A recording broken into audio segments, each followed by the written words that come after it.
Evening, guys. Dadgummit, man. This is tough. This is not going to be an easy show, although I do have some solace in my first take to a degree. Show's called Carving It Up. Name's Bryson. Thanks for stopping by. Man. This is a predicament I did not think I would find myself in. Not today, at least. And certainly not after last night. My Red Sox are finished. First postseason appearance in 4 years. We barely made it into the opening days of the great month of October. And so, you know what's funny is, had we won last night and gotten swept by Toronto, honest to God, would have taken it. If we would have lost every game 10-0, it would beat what happened last night. Not just how it happened, but that it happened at all. As my Red Sox go down for the first time in 22 years to our most hated rival, the New York Yankees. This hurts. It is painful. And today's show isn't going to be too easy. But nonetheless, we'll press through. Going to talk about the football game first. I'll get into that in just a moment. Maybe the View and Tennessee's incredible win last weekend going into the bye will give me some solace. And of course, NFL Week 5 picks. AL and NLDS predictions as well. Very excited about that. I'm just dreading the second segment of the show. I really, truly am dreading it. And the first segment isn't going to be great either, although, like I said, I can take solace in at least one aspect of my take. So let's get right into it. Let's talk about the football game first. But first, San Francisco wins a shockingly great game, 26-23 in overtime against the Los Angeles Rams. We'll talk about the Rams aspect of it in about 5-6 minutes or so. On the Niners side, look, I'm not going to say I'll eat crow, so to speak. It's still a bit too early to make that call.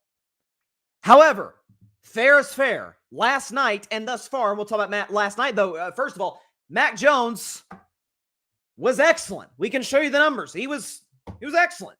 2 touchdowns, no picks, 342 pass yards, 67.3 completion percentage, passer rating over 100, QBR 0 to 100, basically of 70, which is excellent. It's no good. It hurts, and I don't like it. But you know what? This further goes to prove a greater point. We are 5 games into the season. Well, I guess the Niners and Rams, the only teams that have played 5 games thus far. And we already have a clear-cut, no questions asked, coach of the year. And it's Kyle Shanahan. Like, it's not even a debate. Runaway coach of the year. What this man is doing. Last night, folks, on the road against the Rams deserve blame. Later in the show, DeLuna, by the way, host of the First and Tuna podcast, big Rams guy, is a credential member of the Rams media. He'll be joining in a half hour or so to talk about this game. But the aspect of this about the Rams being bad, sure, you got to point to that to a certain degree. But there's also an element of Kyle Shanahan's brilliant. No Ricky Pearsall, no Juwan Jennings. Brock Purdy's gone. Nick Bosa's gone for the season. By the way, you also don't have Brandon Ayuk, who hasn't been here all season to begin with. And you go on the road against a division rival with a great defensive line, and your quarterback looks sensational. And he's looked sensational. Let me back up. He's looked really, really good through 3 games. We can show you the numbers for Mac Jones. 6-to-1 touchdown interception ratio. You'll take that. 301 pass yards per game, 66% completion, 99 passer rating. Yeah, and loss. Record is spelled incorrectly. I apologize for that. It should say 3-0 record, not record. I'm telling you, I'm thrown off today. This is not a good day to be a Red Sox fan and to be a long time, 4 years on the show, Mac Jones critic. But fair is fair. He was excellent. And by the way, Mac has been immobile even without a knee brace, even without a knee injury. Then he re-aggravates it last night. And he's out there flexing, doing the shoulder flex on Rams players. Like, what is going on right now? Is this Alabama? Well, to a certain degree. I don't want to say it is in the sense of talent, because it's obviously not, at least relative college to college, NFL to NFL. Kendrick Bourne was his number one receiver going for $142. Christian McCaffrey was involved. I don't want to say he was elite. The Niners didn't even run the ball that well. Why? Because the Rams' defensive line is excellent. The back end of their secondary, not so much. I thought the Rams' defensive game plan was weird, given that the Niners don't have any deep threats and they don't have a deep ball thrower. Regardless, we now have, and I've talked about this, I discussed it a little bit on Monday's show. It's a segment on the YouTube channel. You can check it out at your leisure. But we now have not one, not two, but 3 quarterbacks in the last 6 seasons, or I guess now 7 seasons, that Kyle Shanahan has worked with that have looked like stars, in some cases superstars, that have, let's just say, played far better than their career otherwise would suggest that they are. We can show you those numbers, what Shanahan is doing. He makes any quarterback work. Those numbers, nearly identical. Touchdown to reception ratio, Max got both Purdy and Garoppolo, but again, he's only played 3 games, but still excellent. Pass yards per game, Garoppolo 237, Purdy 256, Mac 301. Completion percentage, basically identical. Purdy 68. Jimmy G 68, Purdy 67, and Mac is 66. Passer rating, 100, 104, 99. They're the same guy.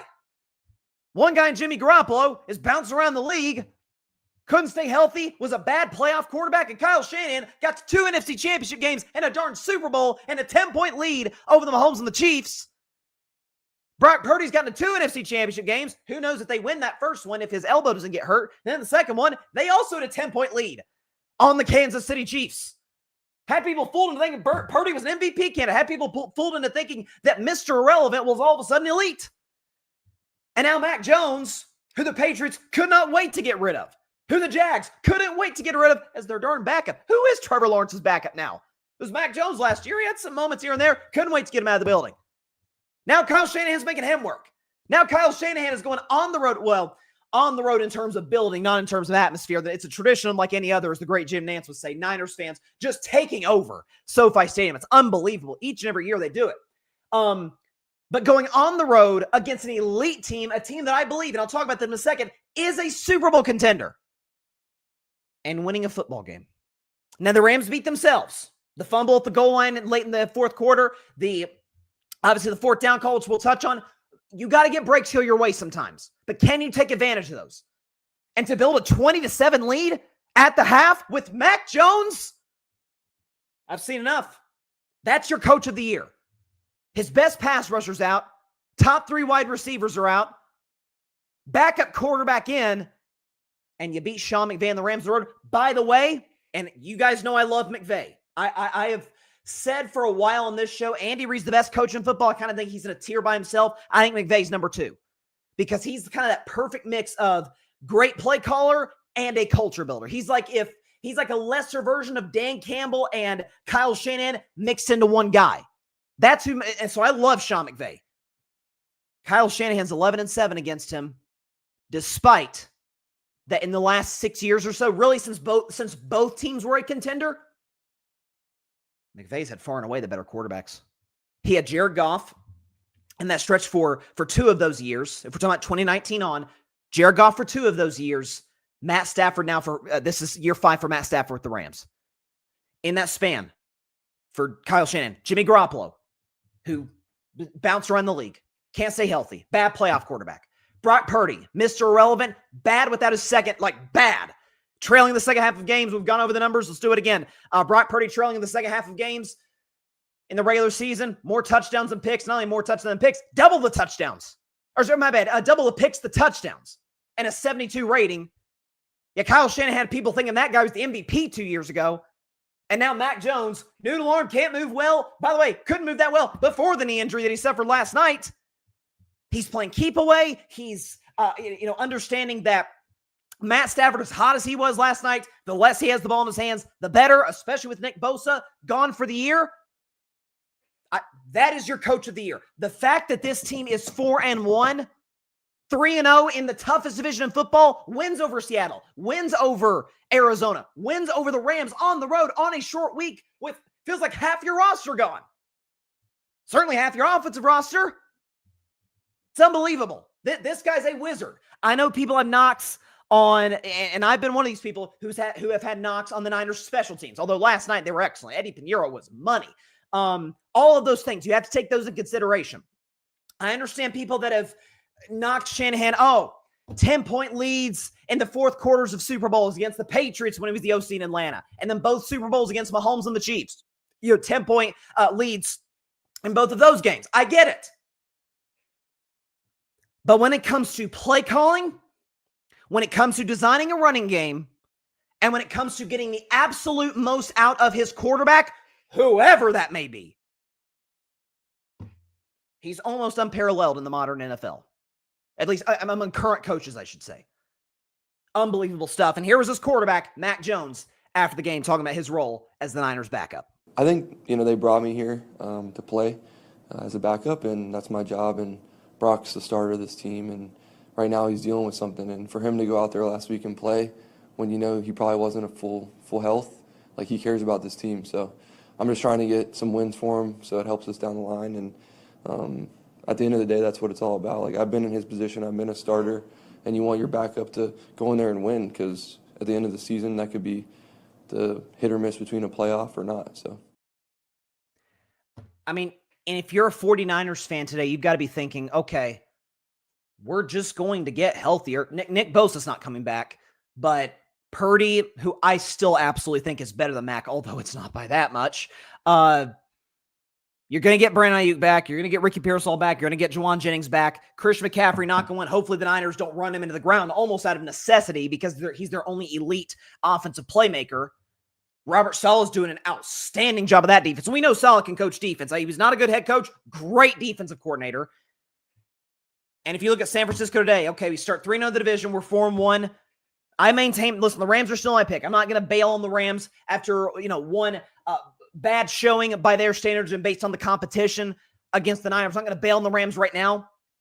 Certainly, they've gotten off to way worse starts in the last couple of years, made the playoffs in 23, won the division last year and won a playoff game over a 14-win Vikings team. But this was kind of the thing for San Francisco. The reason that people really like the Niners this year is not, okay, the roster isn't as talented as it once was as recently as 2 years ago, but as I remember I was talking about in the offseason, easiest schedule in a decade in the NFL. Well, you've been able to start 4-1 with backups, basically. Like, this is, shout out to Kyle Shanahan. It's unbelievable stuff. On the Rams side of it, and Pierce DeLuna, by the way, stopping by in about 10 minutes or so to talk about it. He's the host of the First and Tuna podcast. Please go check his stuff out. Great podcaster and a good dude, too. Very excited to hear his perspective. For the Rams, a lot of the discussion was, should they have went for it on fourth down and short? For those that didn't watch the game, first of all, sorry to hear that. But it's fourth down and 1. And Niners have kicked the field goal. It's 26-23. Keep in mind, the Rams defense has generally not been able to get a stop over the course of this game. Mac Jones is on a heater. It's a weird statement to say, but that's what happened. Rams get the ball, drive down the field. Matt Stafford is just red hot. Can we show what Matt Stafford did over the course of this football game against the Niners? Because he was outstanding. He was insane. 3 touchdowns, no picks, 389 through the air, 63.8% completion, passer rating of 111, QBR 0 to 100 of 54. I'm shocked it was that low. 54 is not a bad QBR, but I thought that kind of underplays how well Stafford played in this game and frankly how well he's been playing this season. He's been excellent. So with that said, hottest quarterback maybe in the world right now in Matt Stafford. Puka Nacua is in the argument. I've said this for a couple of weeks. In the argument for best receiver in football. The connection between Stafford and Devontae is starting to kind of take shape. Meanwhile, Kyren Williams has been dropping passes, was stuffed, not just stuffed, but obviously fumbled on the goal line late in the fourth quarter, almost cost the Rams the game in regulation. And so Sean McVay in that fourth down situation, by the way, wholeheartedly agree you go for it in that situation. I'm not punting the ball, kicking the ball back to Kyle Shanahan, back to Mac Jones, back to that Niners offense that has been killing our secondary against a kicker in Eddie Pinheiro who's making all his kicks, even from 59 yards out. He's been great. We're winning the game right here. I've got the hottest quarterback in the world. This is why it goes back to something I said on Monday's show. I was quoting Greg Olson, who is one of the best color commentators in the business as we know. And when he was talking about Mike Tomlin, I was going off on Tomlin on the show Monday. When he was talking about Mike Tomlin punting the ball on fourth down and that much against the Vikings and trusting his defense that had been struggling. He said, it may work out. That does not necessarily mean it was a smart decision. You can luck out on stuff in life. You can make a backup. I mean, you can go to a party, get drunk, and drive home and nothing bad happened. Doesn't mean it was a good decision. Doesn't mean that there aren't more bad scenarios that can happen than good. That's the same case here, except in reverse. Sean McVay was not successful on the fourth down. It was the correct call. It was just an awful play call. Kyron Williams, who's been struggling over the course of this game, by the way, running behind 2 wide receivers, including Puka Nacua. What are we doing? Why are we going in a bunch formation? Why are we taking the ball out of our best offensive players' hands? We can just go 4th down short, simple crossing pattern. Puka or Devontae, one of them is going to separate. Heck, let's even run something for Tutu Atwell. Let's just get the first down. If we do, we're going to go win the game.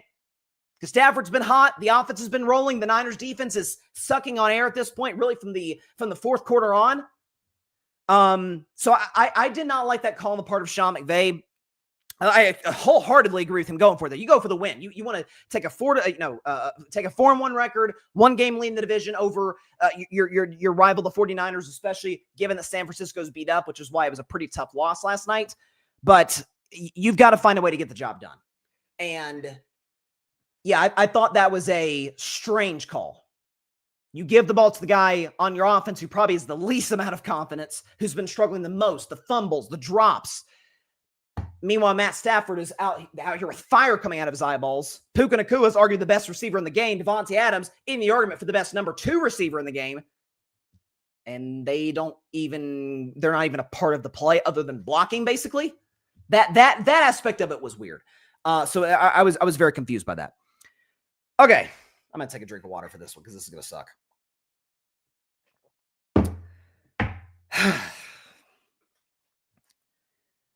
So I did not think I would be in this predicament on the show today. I really didn't. But here we are. That's how life works sometimes.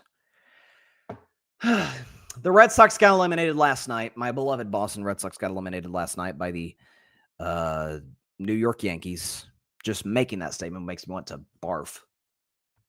4-0 in the American League Wild Card Series elimination game. The Red Sox were not able to generate any offense whatsoever, and I'll talk about, we know why that happened, but we'll talk about him in just a second. Matter of fact, let's talk about him now. Let's just get him out of the way and give him kudos. Like, again, respect where it's due. Man, this rivalry has produced a lot of great names that have come out of nowhere over the years. Going back to the 70s, Bucky Bleep and Dent. Back, I think that was 1978. Current manager of the Yankees, Aaron Boone, the walk-off in Game 7 in 2003.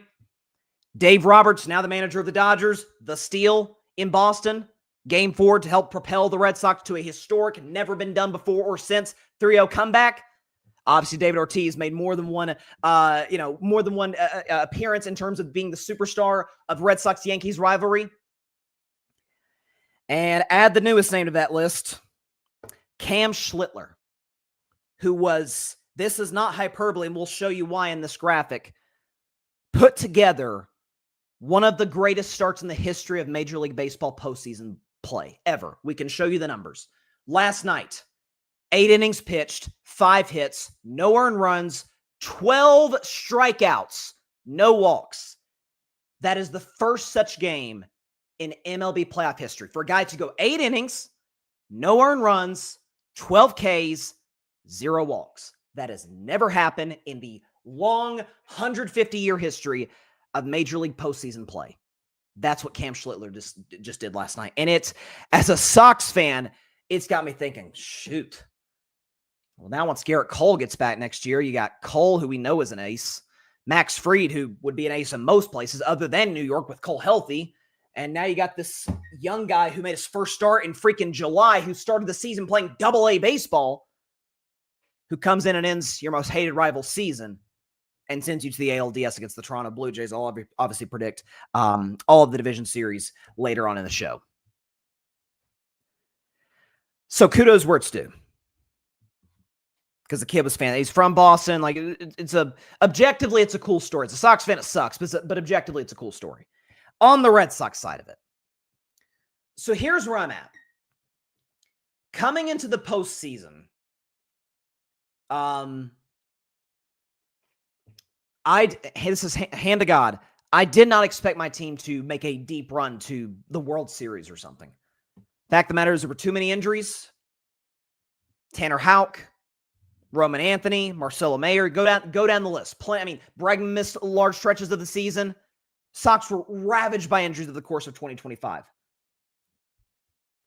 I said entering 2025, entering this season, with the additions of Bregman and Aroldis Chapman and Garrett Crochet, given that this team has been in the wild card race, in the race, and then like last month and a half of the season just absolutely falling apart, this is a must make the playoffs type of season. And frankly, my expectation was got to get to the ALDS. They were not able to do that. And in doing so, they actually fell to their most hated rival. By the way, not like the Yankees. Certainly the rotation, as we know, was at full strength either. Not as bad as the Red Sox, but the Yankees weren't exactly fully healthy.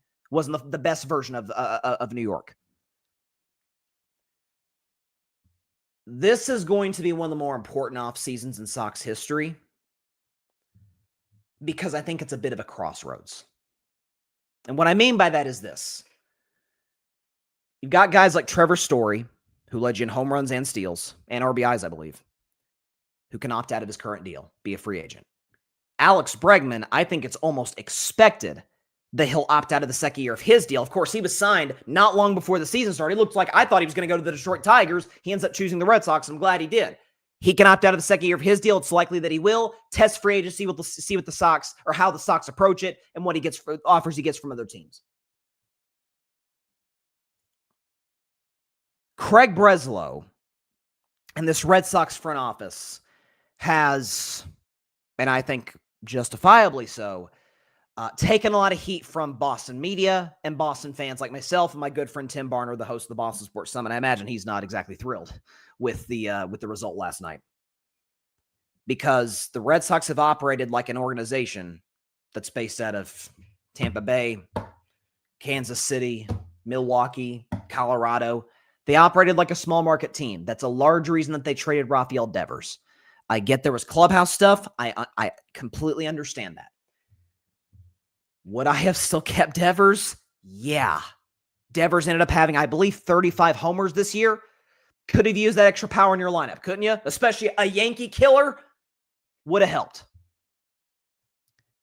But even if, and I talked about this when the trade happened in June, even if you are going to make the trade, first of all, talk to more teams than the San Francisco Giants. Second of all, get more than whatever the heck box of cookies that you got in return for a guy like Rafael Devers, who's one of the 10 best hitters in Major League Baseball. Get something in return for him. Another reason it's a crossroads is because you do have the young guys, the Roman Anthonys, the Marcelo Myers of the world. Obviously, you've got a true ace in Garrett Crochet. That's taken care of. You could certainly use some additions. You could use some depth on that starting rotation. But you got Aroldis Chapman coming back. He was the best closer in baseball this year. So there's plenty of optimism to go into 2026. To me, Trevor Story is a no doubt. You have got to bring him back.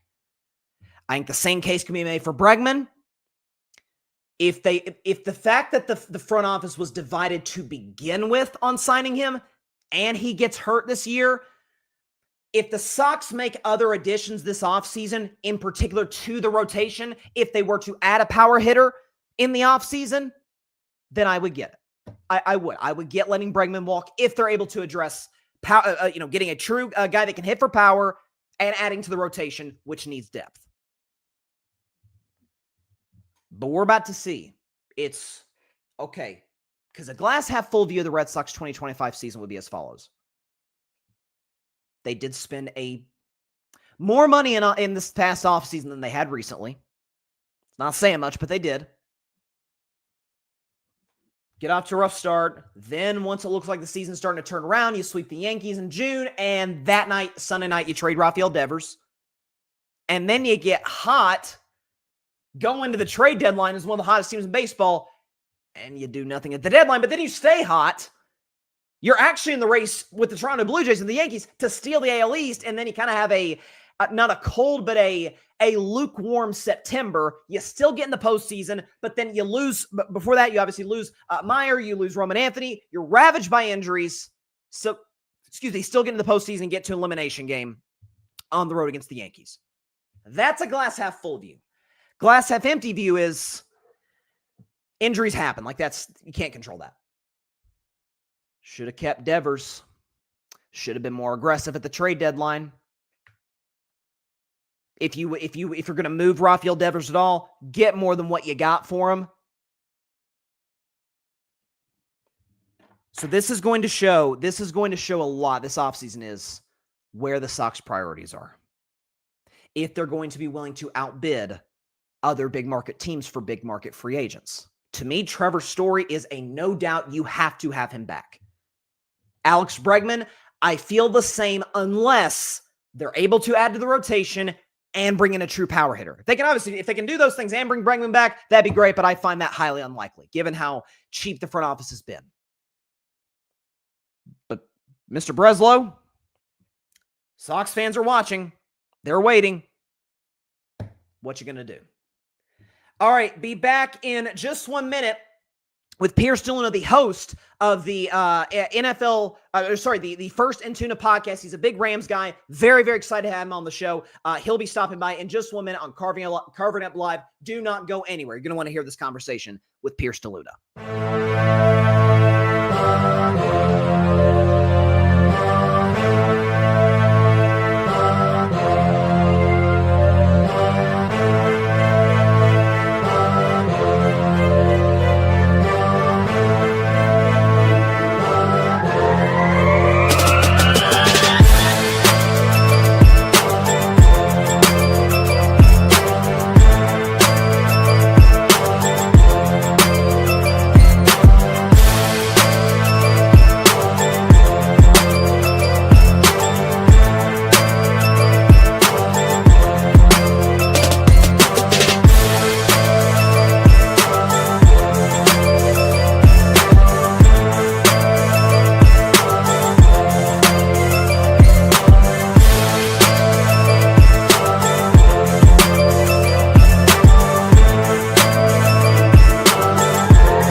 Welcome back to Carving It Up. We've got a very special guest joining us right now. He is the host of the First and Tuna podcast, big-time Rams fan, host of this Los Angeles Rams podcast, and I am very excited to get his perspective on what was an unbelievable game. And we just said a second ago before we went on air here, not what we thought we'd be talking about. Would you please welcome to Carving Up for the first time, Pierce DeLuna, who is joining the show. Pierce, how are you doing after that? Running on about 3 hours of sleep. Was up until about 1:30 or so with a good buddy of mine from Rams on SI. Just emergency pod last night, and not how I expected that game to go. Unfortunately, it was a little heartbreaking to say the least. I don't think it's, like I said, I think it caught everybody off guard. The fact that the Niners had the cluster of injuries they had, most notably to Brock Purdy. Mac Jones steps in. We'll talk about him in just a second. But I think the thing that has been the topic of discussion ever since the game ended was Sean McVay going for it on the 4th down and 1 in the red zone. 3 minutes to go in overtime, down 3. First of all, do you agree with the call to go for it? And second, it's obviously hindsight's 2020, but do you agree with the call to go for it on 4th down and short? And if so, was that the correct call to go with Kyren Williams, behind a block from Puka Nacua? With a team like the Rams, I'm always going to be down for going for it on 4th down. Situation like that, down near the red zone, you clearly have not stopped them on defense. Yeah, like you got offensive firepower. You got Matthew Stafford. You got Puka. You got Tay. Man, Matthew Stafford has almost 400 yards. I'm expecting, all right, condensed formation. What are they going to do? Fly sweep? What are they going to do? A play action? Quick little jet to Puka? Nope. They go with the play that has not worked against Niners all night, and they run right behind 2 wide receivers and 2 backup linemen right into Fred Warner and company. And to no one's surprise, it did not work. I agree with going for it. The play selection, McVay said as much after the game. He blew that call. He did not put them in a good spot. That was not the call to go for whatsoever. Yeah, I definitely thought like a bunch formation and like some sort of crossing pattern to Puka or Devontae or even like potentially Tutu Atwell. And a lot has been made of that, the fact that, Sean McVay took the ball out of Matthew Stafford's hands. And we can, for anyone that didn't see the game, I'm sorry to hear that, but we could show you what Matthew Stafford did in that game yesterday. I mean, he was utterly sensational. 3 touchdowns, no picks, 389 through the air, completion percentage solid, passer rating excellent at 111, QBR 54, which is not bad. that's kind of the shocking aspect to me is obviously the Kyron Williams fumble, which almost cost you guys the game. You were able to get in a field goal range, get the stop on San Francisco. It's an element of, okay, is it a feel for the game type of situation? Is it a, go with your hot quarterback type of situation? Like, did you think it was, what do you think went into that decision-making for McVay to where he goes to play, as you said, that does not work in that spot? Man, we've been asking that question for a number of years now. The public perception of McVay is that he is a phenomenal play caller, and we agree. Like, he's top 2, and sometimes not 2. Like, sometimes he's number 1. Whatever reason, when they get in these 4th and short, 4th and goal situations, it's almost like he overthinks it. It's almost like when you're playing Madden or NCAA, and you're sitting there, and you're playing against your older brother or someone who's better than you, and you're like, dude, I feel like no matter what I call, it's not going to work. So then you call something completely new, and you're like, I don't even know why I did that. I don't even like that play. I've never ran that play in my life. That's almost what happens every single time with McVay. And no, you're right. I'm glad you put up that graphic, because my main goal as a propagandist for the Los Angeles Rams right now is Matthew Stafford should be in MVP conversations. I'm willing to take on any argument about some missed throws, some misfires to Devontae, because they're still working out that relationship. I mean, he makes big time throws in the right moments. He's the only reason they're in that game. His numbers this season, he's at 1,500 yards, I think 11 touchdowns and 2 interceptions or something along those lines. He absolutely needs to be in MVP conversations. He's putting this team on his back. But yeah, I don't know why he does this in 4th and short. I think Shanahan kind of got in his head a little bit because of the game flow, at least in this situation, in my opinion. Well, what was, I think, the most shocking aspect about the game entirely is everyone's thinking about the overtime. Everybody's thinking about the 4th down. Folks that may have not caught the first half of the game, and again, I was kind of tuning in and out. Obviously, I'm watching my Red Sox get eliminated by the Yankees, which was brutal. But it's the slow start, 20-7. What do you think kind of got the Rams? Was it a taking your opponent lightly? Because listen, this is a huge divisional game, regardless of all the injuries, the cluster of injuries with Jennings and Nick Bosa and Ayuk and Ricky Pierce. I'll just go down the list. Brock Purdy, obviously. Do you think it's an element of taking your opponent lightly? Because as we know, the Rams and Niners have been going at it for the NFC West for a half decade plus now. I initially thought that. And from the comments from McVay, hearing about who was yelling in the locker room, that I was sworn to secrecy on who was saying what. But even like I said, people, they were prepared. It wasn't a lack of preparedness, but for whatever reason, the Niners just had extra juice. It was almost like the Niners didn't play on this past Sunday and the Rams did, because they came out flat in the first half. They looked uninspired. They looked lackadaisical, and the 49ers absolutely wanted it more.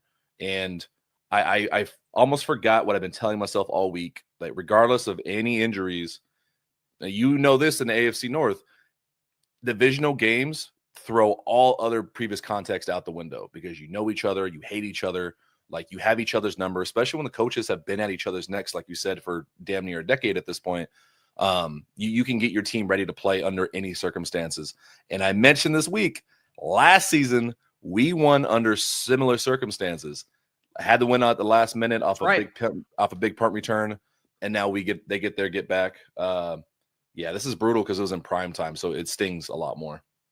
No question. I think listen, I've ranted on and on about how good I think the Rams defense is, particularly the defensive line, I think is outstanding, obviously, with Verse, Byron Young, and I've even thrown out the theory, like, hey, what is it on the board? Maybe that Aaron Donald pulls an Eric Weddle and like late season joins a team, goes for, again, I'm just throwing that out there. You never know. Crazy things have happened. Aaron Donald, I'm sure you've seen, still in fantastic shape. I'm sure he could give you a month of good play on the interior with some of those excellent pass rushers on the outside. But the knock on this Rams defense has been the secondary, has been the fact that they've obviously, given up big plays down the field. Could have easily lost, of course, to the Colts this past Sunday if A.D. Mitchell doesn't fumble through the end zone. Do you think, again, with all of the injuries, I list them, Jennings, Ayuk, Pearsall, Kendrick Bourne goes off in this game. Do you think it's an element of bad secondary or great play calling by Shanahan or Mac Jones just turning into Alabama Mac Jones? Or do you think, again, does it go back to that Rams secondary? Man, definitely. I think you're right on all of them. We talked about it last night, trying to figure out, and going back and looking at the tape, it's all of it. Shanahan's game plan was not like, hey, we're not going to fall into the trap of what the Rams like to do. They like to take away over the top. That's what happened to Daniel Jones last week. When they tested it, they got bit in the ass for it. Shanahan wanted 4 yards, 5 yards, 4 yards, 5 yards. I'm going to play keep away. I don't want you to have the ball. That first quarter, they ran 23 plays versus the Rams 3.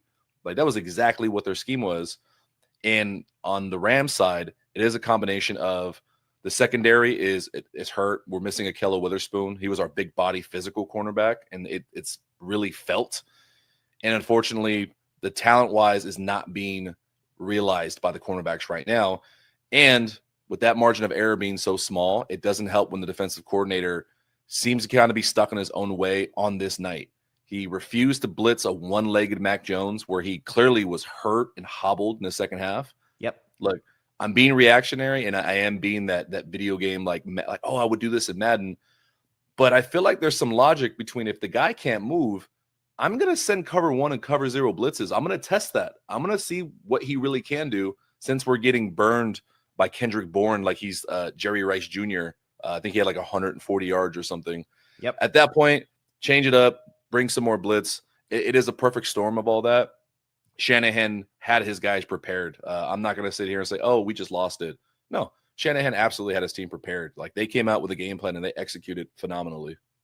Well, I think there's like there's an adage, and I don't know, I may be misquoting it, but the best secondary is a great pass rush, right? Like, you obviously, the quicker you get to the quarterback, it helps the back end tremendously. And I mean, you mentioned Mac Jones being on one leg, and he obviously got hurt. I believe it was the third quarter, ends up staying in the game and guts it out. But Mac Jones, and I've said this, I've been a Mac Jones critic, as many people who've watched my show know over the years. He can't move even when he's healthy, Pierce. Like that to me even makes it worse. So obviously now when he's on one leg, that's a bit of a problem. Let's go to more positive side, because I know this has been a tough last 12 hours or so for you with this loss. So you mentioned Matthew Stafford earlier, and I did want to ask you a question about him, because he is, I've said for the last couple of weeks, if you told me coming into the season, or you never told me coming into the season that he had that back issue that kept him out for most of camp, I'd have never known it. He looks as healthy as ever. He's moving the pocket as well as ever. The connection with Devontae obviously isn't what it is with Puka, because he's got multiple years with Puka, but it looks like it's already rolling. He made a couple of big-time throws in the second half and overtime. You mentioned that he should be the MVP race. There's no question about that, but I'll ask you a little bit of a different version of that question. Is this, because he came to the Rams 2021, won a Super Bowl year one, is this the best football he's ever played in Los Angeles? Ooh, we did kind of broach this topic yesterday off camera, me and my buddy from SI. I say outside of 2021, I mean, he came in and it was like the start of the era. You ask any Rams fan, that first touchdown to Van Jefferson, 60-something yard strike. It's like, oh, Matthew Stafford's here. This is what he was brought here for. And ever since then, it's just been a new era of quarterback for us here in Los Angeles. What I'm seeing now is definitely better than the last 2 years. He looks healthier. The stuff with the offseason, I was one of the few voices that, because I was credentialed, I was at training camp, just from what I saw and things I was overhearing, they were being overly cautious in the offseason with not just him, but a lot of other players. Like, there was a day Cam Curl got stepped on, and he was out for a play or two, and they just shut him down completely. They're like, nope, not taking any chances, because of the slow starts they've had the last 2 seasons that started 1-3, 1-4 the last few years. They wanted to avoid that. We want Stafford for 20-something games. Put him on ice. He's going to come out. The worst thing that could happen is he's just not hot with Devontae Adams, which we're seeing that. But to your point, I would say outside of 2021, this is his best football he's been playing in Los Angeles. He's completely on fire. He is on fire. I mean, even in the last game against the Colts, he had literally a perfect passer ring in the fourth quarter, a couple touchdowns. I think he had like 173 passing yards. So he was absolutely magic. Quickly here is, because we know the Rams are a win now team. We know that this is a kind of a Super Bowl or bust type of season with Stafford getting older, bringing in Devontae. Is there, because we know the superstars, the Staffords, the Byron Youngs, the Jared Versus, all these guys. For the audience that may not be as tuned into the Rams as you are, name a Los Angeles Ram player, offense or defense, that it's like, keep your eye on this guy because he might be a difference maker when it's all said and done. You mentioned one of the, the big bodied corners, but bring out another Los Angeles Ram that maybe the audience should keep their eye out for over the course of this season. Ooh, that is a good one. I'll give you one on both sides of the ball. Okay. So on the offensive side, for question, we don't know what he's going to become. He's going to be coming up in a contract year. Left guard Steve Avila. He's injured. He was technically a healthy scratch last night. He was out the last 2 games. was not on the inactive list, but he didn't start at left guard. He is one of our better linemen. We need him in the run game. He's missed for sure, but then he does have some injury issues. Like, he's been missing a game here, 2 games there. So it's like, will we renew him? If he does not have an injury problem and we don't re-sign him, some other team may be getting a future Pro Bowler. So that worries me. It's a little iffy. On the defensive side of the ball, everyone's starting to know Byron Young. He's one of the sack leaders right now, so I don't want to use him. He's a great story. Look into him if you have not known his story. Great story. Oh my gosh. Quentin Lake. I'm gonna give props to Quentin Lake. He was our solo tackle leader last season. He plays safety, nickelback. He's more just DB. Like, he's in the box. He's out deep. He's a captain on the defense. He's got the pedigree. His father was Carnell Lake, played for the Steelers back in the day, and like wears a 37 just like his dad. And his dad is a Steelers Ring of Honor from playing multiple positions. That's what Lake does for us. He may not be flashy. He doesn't get all the picks, all the fumbles, but he's always around the ball. He's helping communication. And he's one of the glue guys that helps a solid defense that you guys know. So I would look out for Quentin Lake. He's really fun to watch on tape. Before we get out of here, tell people where they can find your podcast, kind of what your show's about, the First and Tuna podcast. Tell people where they can find it. Just as you said it, man. First and Tuna podcast on YouTube. I would appreciate if you guys follow the Substack as well. Just Substack First and Tuna podcast. We're all things Rams. We're not very reactionary. Try to be a little bit more analytical. We come from a football background, so we try to be as educational as possible without being, your standard online football nerd saying mean things about players. So. For sure. No, we need more of that. We need more of that in the media space, and credit to you for doing that. Pierce DeLuna, great stuff. You're welcome on the show anytime, my man, and have a good one. Hopefully the Rams are able to get back on track and continue to progress throughout this season. I hope they get some sleep because that was rough. Thank you. For sure. More carving it up after the break.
Welcome back to Carving Up Live. Again, another thanks to Pierce DeLuna for stopping by the show. Talked to him this morning, so that was a pre-recorded interview. But 100% check out the First and Tuna podcast anywhere you get your podcast. It's also on YouTube as well. He covers the Los Angeles Rams. He's a independent member of the media.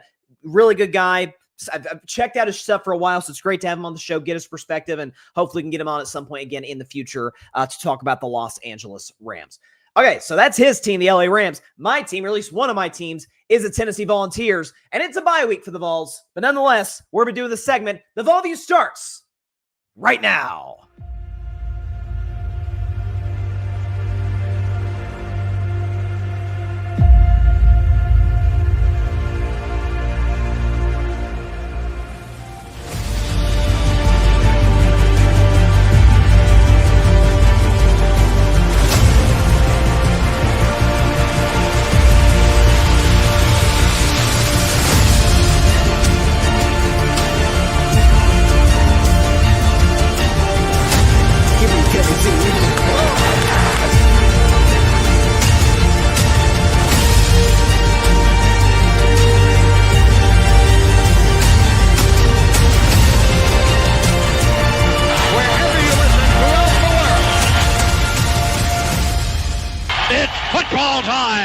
In Tennessee. Well, not for this week at least. So the Vols are on a bye week, coming off of what was a game against Mississippi State that didn't think it'd get that stressful. Certainly didn't think it'd go to overtime. But I said on my show, and I said it on the Saturday morning tailgate, which you can check out. Might as well plug the show while I'm at it. check out, that's Bryson Carver's show. Check that out too. But the Saturday Morning Tailgate podcast every Saturday morning, of course, 10 a.m. Eastern, 7 a.m. Pacific time, live on the Grid Network's YouTube channel and on X. Check that out tomorrow. Myself, Tim Barnard, Arthur Hurst will get you started on your college football Saturday. But I said it on the show last week, said it on Saturday Morning Tailgate last week, is that, listen, Mississippi State at the time, undefeated, a win at home against Arizona State. This is a new, Mississippi State squad. They got a good running game, a kid named Fluff, dead serious, that's his name, just running over balls like bowling pins, for crying out loud. The passing game, while not great, is improved from a year ago from Mississippi State. Quarterback's healthy. And so I'm thinking, okay, that's a hostile environment. Those cowbells, which, I hate the cowbells. All those darn cowbells. That's going to create a potentially hostile atmosphere for the Tennessee Vols. And there were points in that game where it's like, oh, that is actually absolutely playing a factor. But Tennessee's defense stepped up, got not one, but two defensive touchdowns. One on a pick six by Hood, on a Colton Hood, another on a fumble recovery back the other way by Josephs, our elite pass rusher, our best pass rusher on our team. And who stepped up when it was all said and done? But a guy who, for reasons I'm not entirely sure, is not in the Heisman discussion, but I'm not saying he's the Heisman favorite. Can he at least be talked about in the Heisman discussion? We're talking about Joey freaking Aguilar, who in this game had a couple of touchdowns, one passing, one rushing. The rushing touchdown tied the game late and again ended up sitting in overtime. He had 2 picks the game. If you look at the box score, like, Joey had 2 picks. What are you talking about? Both picks were off of the hands of Miles Kitselman, the tight end for Tennessee. Ends up getting popped up in the air, tip drill. Mississippi State brings it back the other way. They've got a 34-27 lead late in the fourth quarter, and Joey Aguilar says, hey, I got this. All right, I put us in position 2 weeks ago for a walk-off drive, a game-winning drive on a kick to beat the Dogs. Max Gilbert missed it. What are you going to do? Joey Aguilar did his job, and he did it again this week. A 4th down conversion to Chris Brazzell, who, by the way, Chris Brazzell, why this man is not in the Biletnikoff award discussion. The Biletnikoff award goes to the best wide receiver in college football each and every year. Listen, I'm saying Joey Aguilar should be at least in the discussion for Heisman. I'm not so sure Chris Brazzell should be the front runner for the Biletnikoff Trophy. A guy who we all universally agree upon, I think generally speaking, is the top to bottom most gifted wide receiver in America, Jeremiah Smith at Ohio State. He is the closest thing, not as fast as this guy, but he is the closest thing I've seen to Julio Jones since Julio Jones. I mean, all of it. Catch radius, route running, good hands, long arms, like the whole thing. He's got the whole package. And yet this season, Chris Brazzell has 3 more catches than Jeremiah Smith. He's got almost 150 more yards than Jeremiah Smith. He averages 3 more yards per catch than Jeremiah Smith. He has 3 more touchdowns than Jeremiah Smith from the Ohio State Buckeyes.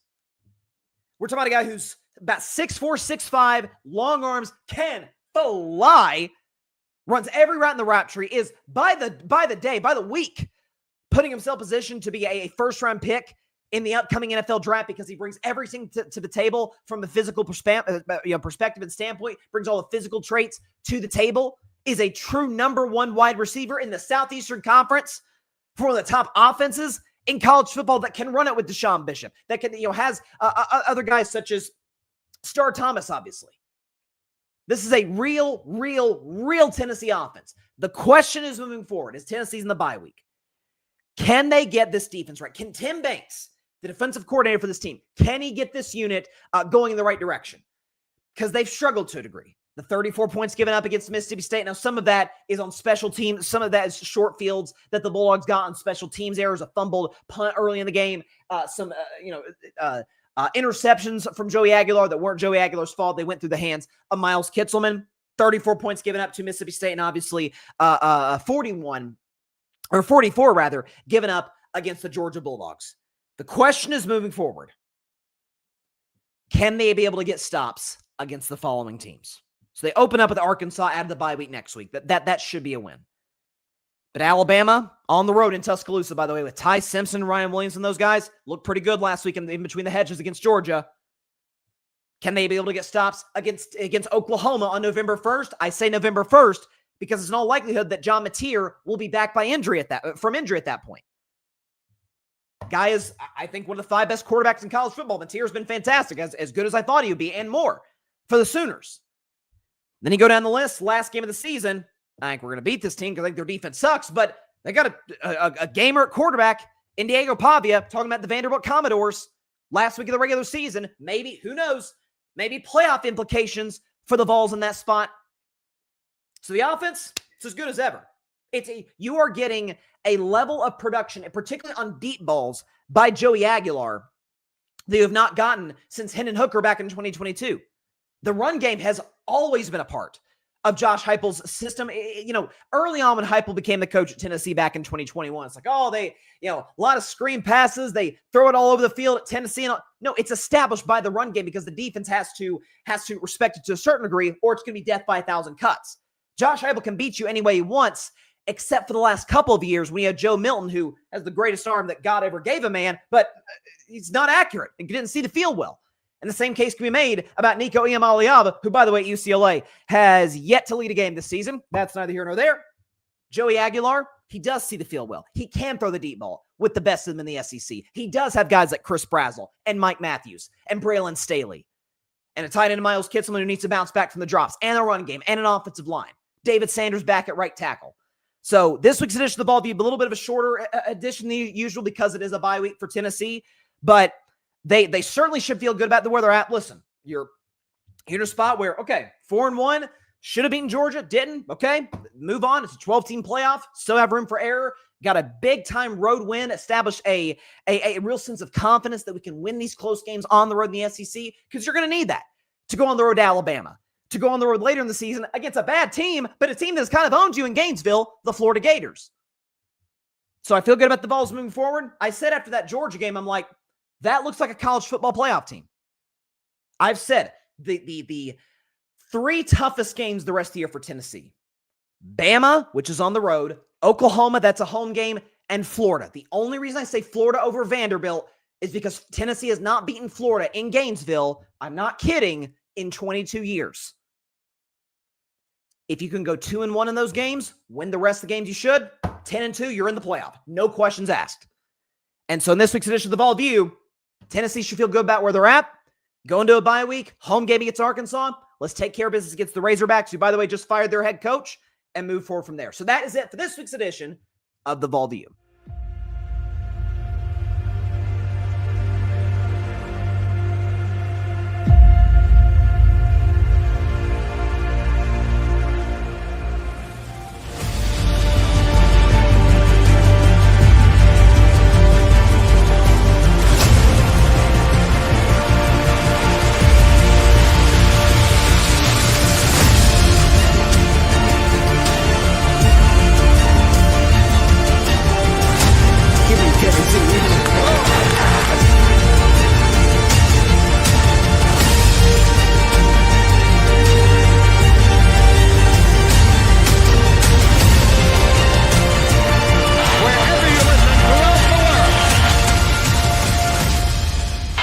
Football time in Tennessee. I don't care if I sound like a broken record each and every week. It never, ever, ever, ever gets old hearing the voice of the late, great John Ward, the voice of the Vols all the way up until 1998, which, by the way, fun fact, his last season he announced before the 98 regular season. This was right after Peyton Manning had left to be the number 1 overall pick in the draft from the Indianapolis Colts. Peyton ended up having a decent career. I think he would look back and say that he was satisfied with that. And John Ward announces before that season he's retiring as the radio voice of the Vols. And Tennessee goes on to have a kind of Cinderella run. This was not the 98 national championship team for Tennessee was not this dominant, crushed everybody in the regular season. No. This was walk-off field goals against Syracuse, a missed field goal to beat Florida, a classic play against Arkansas, who they play next week, and maybe we'll review that classic moment in a bit, but where the quarterback stumbled and fumbled, and Tennessee ends up winning it when Arkansas could have taken a knee to end the game. They won kind of a close game in the SEC title game, same case against Florida State, and then a lot of games for Tennessee sort of was, can they win in the margins? Can they be able to be great in the clutch? And that 98 team was pretty much unmatched in that regard. Quarterbacked by the great T. Martin and coached by the great Philip Fulmer, who I have met before. Very nice guy. deserving member of being in the College Football Hall of Fame, which he is. All right, back to baseball, and a better topic than what we had in the second segment. With the Red Sox being knocked out. I'm still, I don't know if I'll get over that this offseason. It's again, folks, I said on Monday's show before I knew the Sox were going to get eliminated by the Yankees, I said the Mariners were my favorites to win the American League. I thought they played better than anybody in on that side of the bracket over the course of the last month or so. They were obviously aggressive at the deadline, great starting rotation. They've got the MVP of the American League in Cal Raleigh. That's a fan base that obviously has some bad memories from 2001 of having the best record in the history of baseball in the regular season, only to go out in the ALDS. Never won a World Series before, obviously. So I feel like Seattle was my favorite coming out of the American League coming into the postseason. But I did think my Sox could knock off the Yankees. And so that was what Cam Schlitter did to us. Cam Schlittler did to us last night was kudos to the kid. The fact that he's from Boston, he's got roots in Boston, makes it even more painful. Again, I'm not from Boston. I'm from Tennessee, but a lifelong Red Sox fan thanks to the all-time Sox legends, David Ortiz and Dustin Pedroia back in the day. But yeah, that was I was like, gosh, if only he was wearing that Red Sox uniform. That would be great. But we do have the division series set in the National League, in the American League. So let's go and get the background music going on right now, the more intense one, and we'll start in the American League.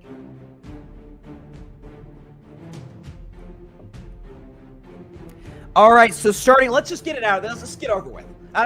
Listen, I'm pulling for one team more than the other, but that's not meaning I'm pulling for the other team to, go deep in the postseason beyond this.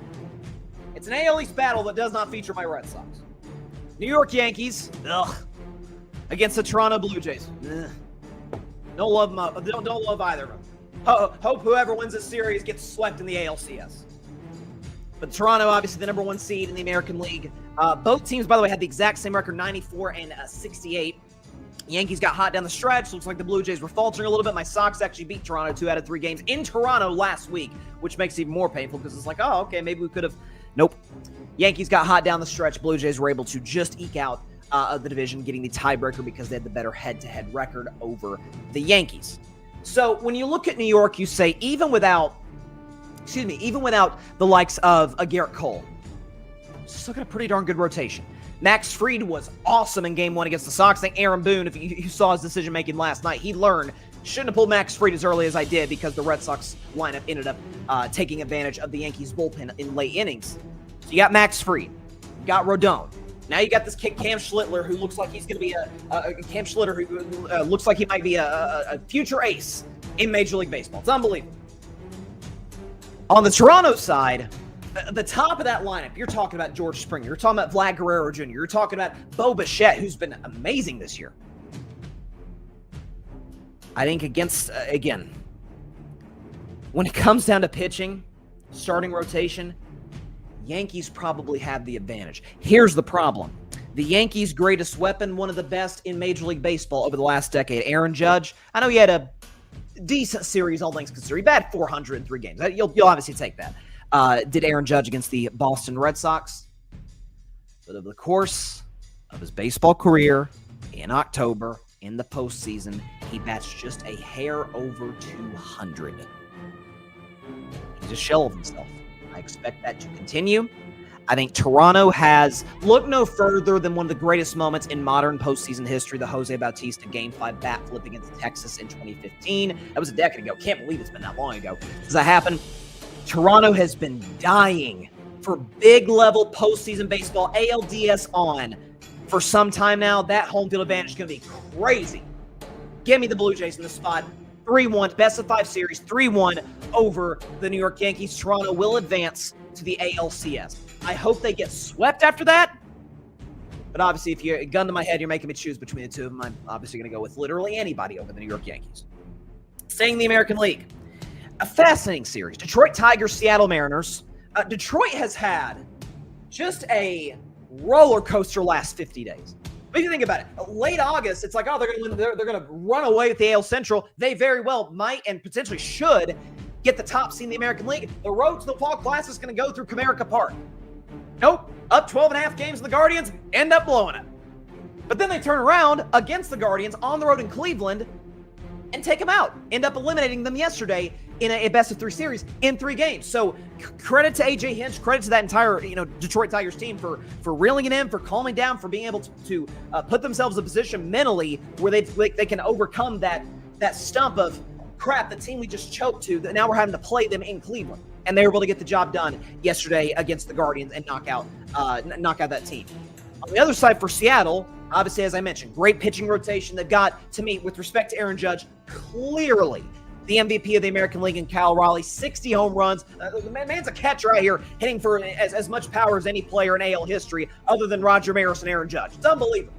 And so, that aspect of it plays as well. We talk about fan bases that are starving for big-time level postseason baseball, where their team actually has a chance to go deep. That's how the city of Seattle feels. Now they're going to feel at T-Mobile Park, is that obviously they remember back in 2001, winning as many games they did, breaking the single-season record, losing into the Yankees, and having their season end the way that it did. There's that element of this might be one of the best, if not the best, Seattle teams since then. We've got to take advantage of the opportunity. I think they will. Give me Seattle Mariners 3-1. They win in 4 games over the Detroit Tigers and advance the ALCS. That means we will get a Seattle versus Toronto ALCS. Again, even before my Sox were out, I said the Mariners, to me, were the favorites to come out of the American League and represent, win the pennant and go to the World Series this late October. So that's what I've got in the American League. On the National League side, I'm going to start with an AL Central battle. You got the Chicago Cubs, who just took out the San Diego Padres yesterday in 3 games, against the Milwaukee Brewers, who had the best record in baseball. 97 wins over the course of the second half of the season, just got red hot down the stretch.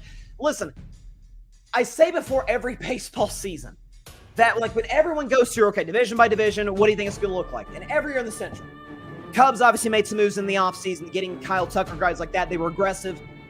Most people had the Cubs winning the division. There were some that were like, hey, maybe the Reds could make some noise with some of the young talent they got. They end up making the postseason, not quite ready to take that next step yet. Obviously, the Cardinals, in a lot of people's eyes, before they made a bunch of deals at the deadline, were going to be a team that could at least contend for that spot. No one ever talks about the Brewers. A well-run organization, good ownership, a small market franchise that gets the absolute most out of the talent that they have. And again, against a Chicago team that's got Kyle Tuckers, a Pete Crow Armstrong, guys like that. I get it. But there also is, again, going back to postseason winning baseball, can you be able to pitch your way out of tough situations? I trust the Brewers to be able to do that more so than I do the Cubs. With respect to Chicago, I think it goes the distance. There's not a lot of daylight separating these 2 teams. There's obviously the familiarity. Both NL Central teams. Give me the Milwaukee Brewers in 5 games over the Chicago Cubs to host. Well, not host. It's a back and forth series. One team doesn't have the series at home throughout the course of it. But the Milwaukee Brewers advance, win in 5 games over the Chicago Cubs. I'm leaving the best for last, of course. You've got the Los Angeles Dodgers, the defending World Series champions, taking on the Philadelphia Phillies, a team who I think the last 2 years, because 2022 obviously kind of shocked it, or I guess the last 3 years, because 2022 they obviously shocked a lot of people by going on the run that they did as the 6th seed to win the National League. I feel like we're kind of the general, not consensus, but the general favorite to come out of the National League both years. 2023, the heartbreaking loss to the Arizona Diamondbacks in the NLCS. Last year, the heartbreaking loss in the NLDS against the division rival New York Mets. And so now they come into this spot. Pitching is what it is. It's excellent. You've got the likes of Bryce Harper, Trey Turner, Kyle Schwarber, JT Realmuto. The Phillies lineup is what it is. It's excellent.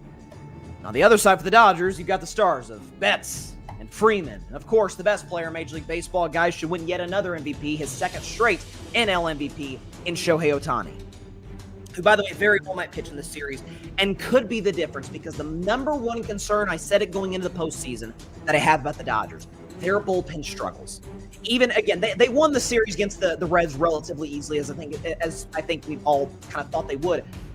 But the Reds were able to do some damage off of that, Dodgers bullpen in late innings.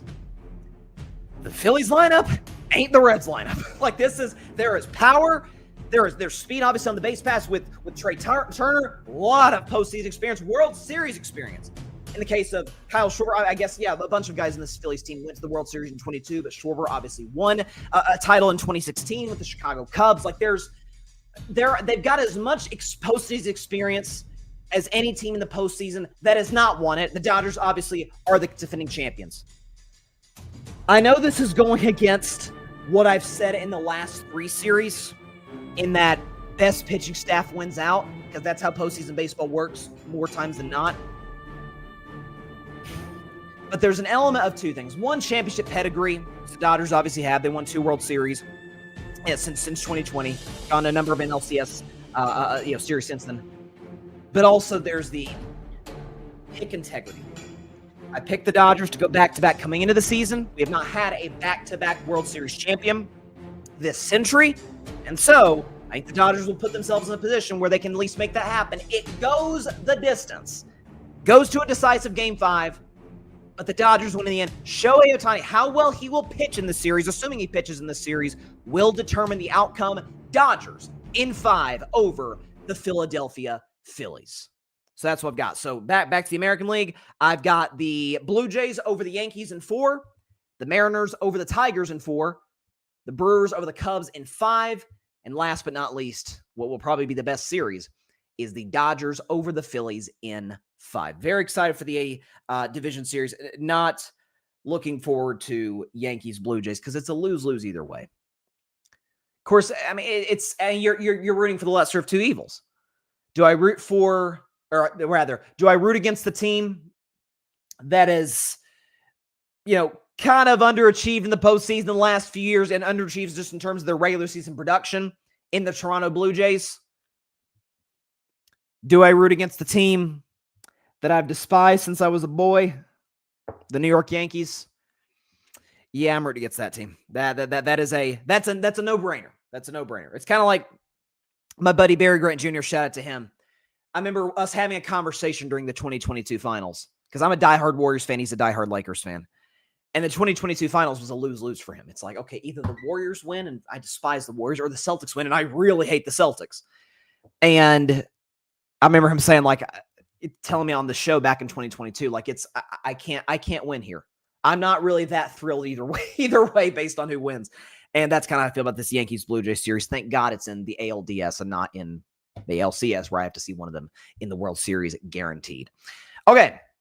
Gave you my October predictions for Major League Baseball. Rough start thus far. I'm only 1-3, and that one win was the only one we kind of knew what was going to happen, which was Dodgers over Reds. So not off to the best start, but I'm hoping to go 4-0 in the AL and NLDS. Undefeated is unfortunately not on the table for this week for my NFL predictions. And we can go and show, because obviously I picked the Rams. Of course I picked the Rams last night with the Niners injury report looking the way that did. But here's what I've got this far. This is before last night, obviously. Overall record, that 40-23-1. The fact that 1 is going to be there the rest of the season, I hope it's not replaced by a crooked number. That's all I can hope for. The 40-23-1, my overall record against the spread, an improvement. 4 games under 500, but again, a gradual sort of progression in that regard. Ups to the week, I start 0-2, back-to-back upsets predicted correctly, and I feel great about my upset of the week, so you're going to stay tuned for that. Bryson Bleak bet missed my first one of the season last week with me taking Carolina plus 5.5 against New England. They got shell-shocked. By the way, for those wondering what my upset of the week was, it was Jaguars over Niners in week 4. And if I were a betting man, thank God for Patrick Mahomes. Because if not for that guy, if not for the fact that this man owns the Baltimore Ravens, and the fact that Vegas, for reasons I'm not entirely sure, had Baltimore as a road favorite against the Chiefs, who they've never beaten at Arrowhead, with Lamar Jackson against Mahomes, then the week could have been a lot worse. But nonetheless, we press on. 4-8 if I were a bet man. Looking to bounce back last week, 11-4-1 against the spread, 9-7. Let's have another good week. 0-1 against the spread and straight up. Let's get the job done. So let's get the background music going for my NFL picks week 5. Here we go.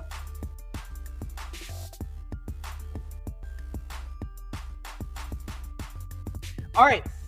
We will start with my favorite segment of all time. Right off the bat is my favorite segment of all time. It is called Bettin Man. If I were a betting man, I'm going right back to the well. I'm looking at a team that I did bet on, biggest air quotes ever, because I don't bet. That's what the segment is called, If I Were a Betting Man. I bet against my own team last week, and I'm not proud to say that, but I truly did think that Steelers O-line and Aaron Rodgers and his immobility against Brian Flores and that defense, it's going to be bad. This could be. And it turns out the Steelers' offensive line kind of dominated the line of scrimmage, established a run game. Aaron Rodgers played really efficient, was really good in that game. On the other side, Wentz with that makeshift offensive line in Minnesota really struggled against the likes of TJ Watt, Nick Herbig, and company. Well, this time, Minnesota they remain across the pond. This game is going to be in London. They're facing the Cleveland Browns. Vikings are a 3.5-point favorite in this spot. So I get the trepidation from those that say, man, the Vikings offensive line struggled against Pittsburgh last week, and Pittsburgh obviously has an excellent D-line, but now they're facing Myles Garrett. Now they're facing a Browns defensive line that almost entirely because of Myles Garrett is one of the more productive ones in the NFL. I get that. But I don't think the Vikings are going to have to put together a lot of long drives in this game because, unfortunately, Dylan Gabriel is making the first start of his NFL career, the first guy in NFL history to start at quarterback, to make his first start at quarterback, overseas, outside of the United States. So it's a big spot for him, big stage. And again, going against I will say this until I'm blue in the face, against a Brian Flores-led defense, with that line, secondary Minnesota solid, I cannot see an avenue in which the Browns have this game closer than 3 points. Love Minnesota in this spot. Kind of a weird score, 24-12. Again, the Vikings aren't going to do a lot offensively. It's just going to be that they're going to be in short field situations, and they'll take advantage of that. 24-12 over the Cleveland Browns. Minnesota gets the W with Carson Wentz at quarterback for the third straight week. If I were a Bettin Man, take the Minnesota Vikings minus 3.5. That's on Sunday morning. Let's go to the Sunday morning or Sunday afternoon early window games. Houston Texans, Baltimore Ravens. If you told me 2 weeks ago that Houston would be a 2.5-point favorite against Baltimore on the road at M&T Bank Stadium, wouldn't have believed you. But then if you told me, yeah, the Ravens defense just gets worse by the week, especially as it pertains to injuries, and now Lamar Jackson, it was officially confirmed today what we had thought throughout the week. He is not going to play against the Houston Texans on Sunday due to a hamstring injury. So there's a game we're going to talk about later. It's not on any of the Bettin Man, Bleak Bet, or Upset of the Week. There's a game we'll be talking about later, Chargers and Commanders. And I'll talk about the stat, later once we get to that, where it's going to be a strength-on-strength battle. In this case, it's the dreaded weakness-on-weakness battle. It is the Houston Texans offense, which is dreadful, against the Baltimore Ravens defense, which outside of Dallas is the worst in football. And they're beat up. And folks might say, well, yeah, the Texans offense is bad, but last week against the Titans division rival, you're familiar with that team, they look pretty good.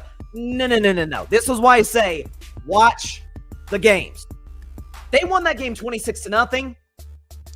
It was 6-zip going into the fourth quarter. And then Tennessee did what they tend to do, and that's just completely self-implode. Brian Callahan's the coach. Cam Ward's an inexperienced quarterback. That O-line for the Titans is atrocious. They might be the worst team in football, them and the Saints.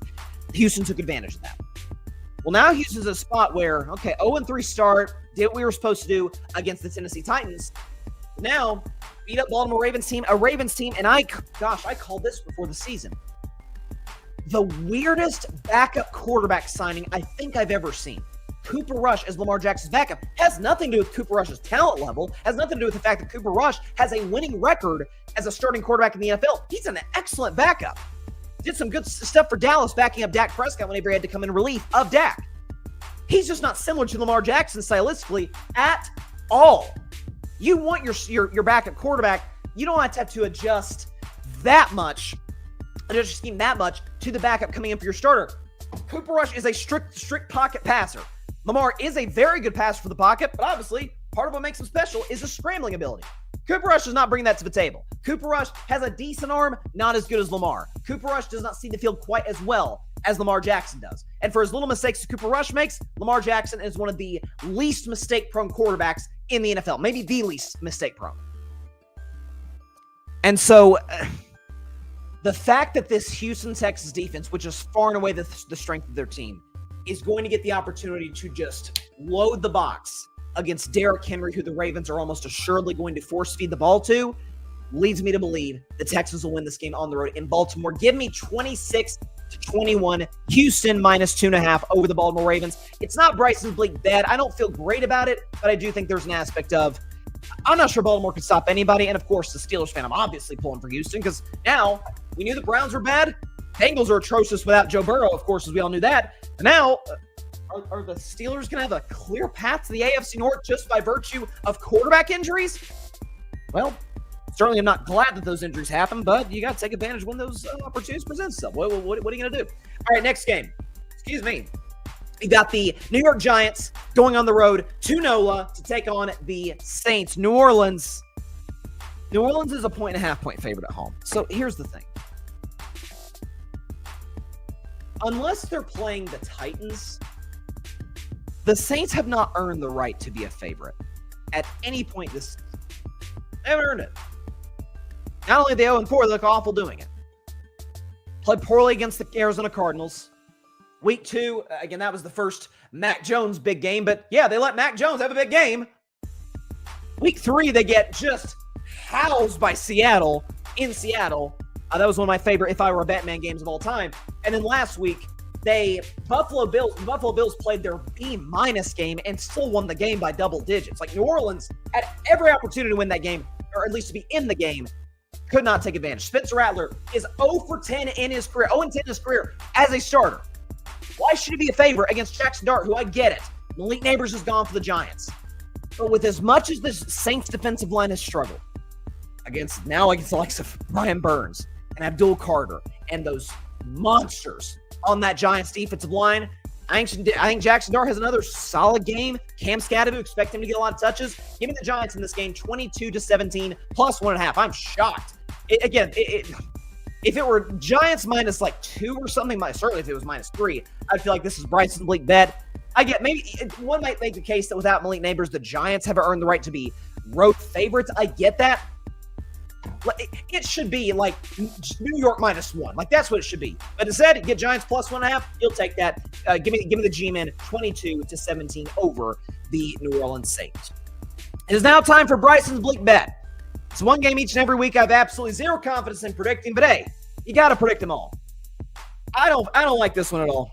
I think we're going to get a weird game in the city of brotherly love between the Denver Broncos and the Philadelphia Eagles. Philly at home is a 3.5 point favorite. Denver's defense is excellent. And we knew that would be the strength of their team coming into the season. Guys like Nick Bonetta rushing the passer. You've got obviously Pat Surtain, reigning DPOY in the secondary, best corner in football. Going against an Eagles team that offensively is so hard to figure out. Like, they're Dr. Jekyll, Mr. Hyde. First half against the Rams, they're awful. Jalen Hurts is atrocious. Second half, Hurts is awesome. They're opening up the passing game. Finally, doing his thing with Dallas Goedert and Devontae Smith, A.J. Brown. Come back and win the game. Last week, continued block kicks for Philadelphia. It's the one thing that they are absolutely the best in football at. Running the football, Saquon, fake pushes, Jalen's doing his thing. They're going to blow out Tampa. Second half, Jalen Hurts has 0 passing yards. And A.J. Brown is tweeting scripture out of context. What is going on? And they're 4-0. All the chaos in this Philadelphia Eagles team, the defending Super Bowl champions, 4-0. Meanwhile, for Denver, they did what they were supposed to do against the likes of a barely functional NFL operation known as the Cincinnati Bengals, winning that game on Monday Night Football 28-3. It was not even remotely close.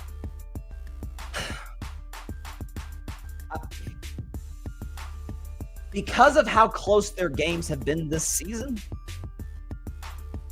man, I don't know if and especially with the questions they've got in the secondary, man, I don't know if I love Philly minus 3.5. I think Sean Payton is going to have his guys ready to go. Again, this is the struggle of being a defending champion. You are the biggest game on every team you play schedule. That's just the reality of it. That's the blessing and the curse of winning the Super Bowl, winning a championship in any sport. Just on championship pedigree, just on my belief in Jalen Hurts, just on my belief in the fact that they'll find a way to get A.J. Brown the ball enough where at least for this week, he won't be as vocal as he has been. It's Bryce's Bleak bet, so I don't feel great about it. I'll take the Eagles minus 3.5, 27-23 over the Denver Broncos. Again, Philly was number 1 on Bryce's best 10 once again, and Jalen Hurts has not lost a game that he started and finished in over a year. I'm not going to disrespect them by having them lower than 1.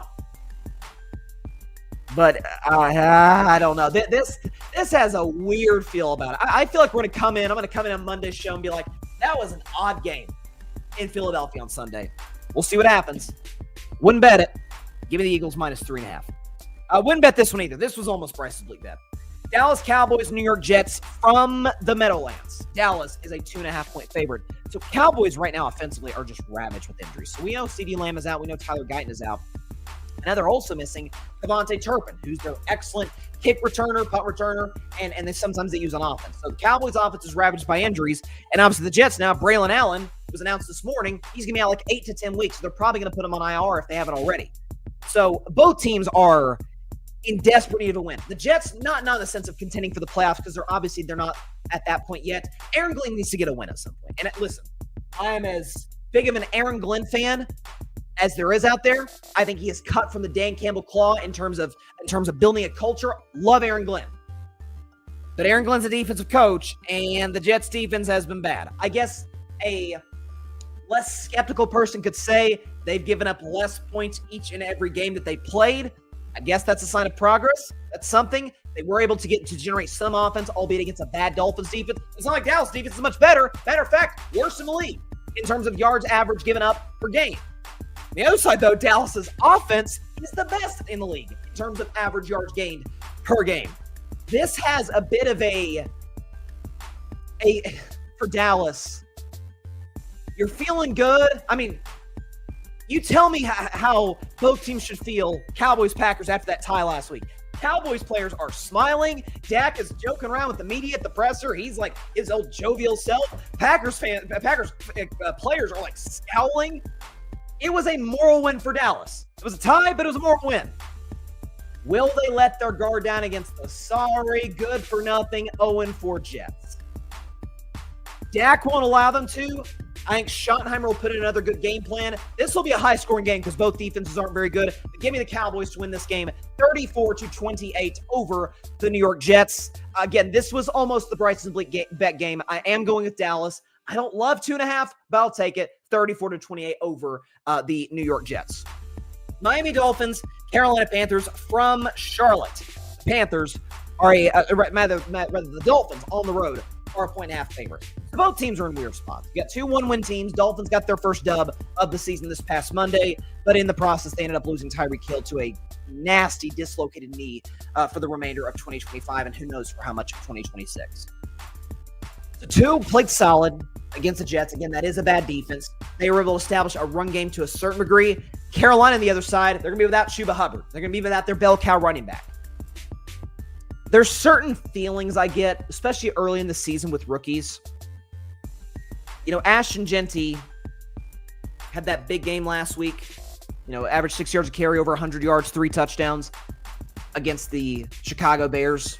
Kind of had his first big rookie moment. Omarion Hampton, same thing. I feel like against this bad Dolphins secondary, I feel like there's a chance we might actually finally see that from Ted McMillan.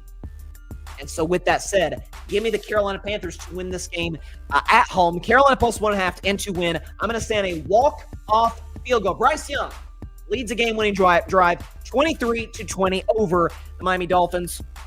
I like Carolina in this spot. Next game, Vegas Raiders, Indianapolis Colts. The Colts are a 6.5-point favorite at home. Listen, Indianapolis is looking up and saying, gosh darn it, if A.D. Mitchell doesn't commit the worst fumble of the NFL season thus far, the young NFL season, we beat the Rams on the road. And by the way, even with that, even with Daniel Jones having 2 turnovers in that game, we pumped the ball back to the Rams in a tie game. Rams are backed up at their own 12. We're in good position. And on one play, Matthew Stafford hits Tutu Atwell for an 88-yard touchdown, and you lose the game.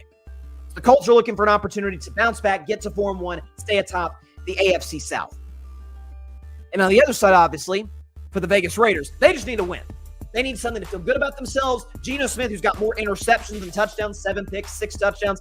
They established run with Ashton Genty, looked great. Brock Bowers is going to be available for this game. He's dealt with some knee trouble over the course of this young season. The one thing I'm excited about with this game is you get 2 of the most electric young tight ends in the NFL. Brock Bowers, who we know is already, it's fair to call him a superstar. The kid's unreal for the Raiders. And Tyler Warren, who in my mind was the best tight end in last year's draft. I know Colston Loveland went ahead of him. I think Tyler Warren's the better overall package at tight end at Penn State. To the Indianapolis Colts, like what I've seen from him thus far. Jonathan Taylor's been excellent. I think this is a good bounce back opportunity for the Colts. 6.5 feels like a bit too much, especially against a desperate Vegas Raiders team. So I'll take Indianapolis to win 31-26. High scoring affair. Neither defense I trust that much, particularly on the back end. But yeah, Raiders plus 6.5 feels fair, especially after they came so close to beating the Chicago Bears at home last week. But give me the Colts straight up 31-26. It is now time for my favorite segment of all time. It is simply called Bettin Man. If I Were a Bettin Man, this is a good one. A team that has come through for me before. You got the Tampa Bay Buccaneers on the road against the Seattle Seahawks. You got a battle between the first overall pick in 2018, Baker Mayfield, and the third overall pick of 2018, Sam Darnold. Both of which have revitalized their careers. They were obviously teammates briefly in Carolina. So what will happen here in this spot when they face each other now that they've looked like the versions of themselves that draft evaluators thought that they would be coming out of their draft class in 2018? Seattle is a 3.5 point favorite. Tampa Bay has been, I think they're a potential contender in the NFC. I really do. I feel that way when they're healthy. Right now, they're not. O-line's beat up. Mike Evans is out. Chris Godwin's dealing with injuries. Now it's been reported that Bucky Irving, their star running back, might miss 1 to 2 weeks. So it's basically Rachaad White, who's a good backup running back. I don't know if you want to give him a ton of carries, the likes of what you do with Bucky Irving. And Emeka Egbuka, who I loved out of Ohio State, he's going to be asked to take on a bigger and bigger role against this Seattle defense. A team, by the way, a Seahawks team that they've played 2 home games, came closer than anybody to beating San Francisco. I guess the Cardinals did as well, but should have picked Purdy off at the goal line, and then Darnold fumbled off his O-lineman's butt in the red zone. They end up losing the game. Sam Darnold, can we show Sam Darnold's numbers since last year in Minnesota? He's been an excellent quarterback.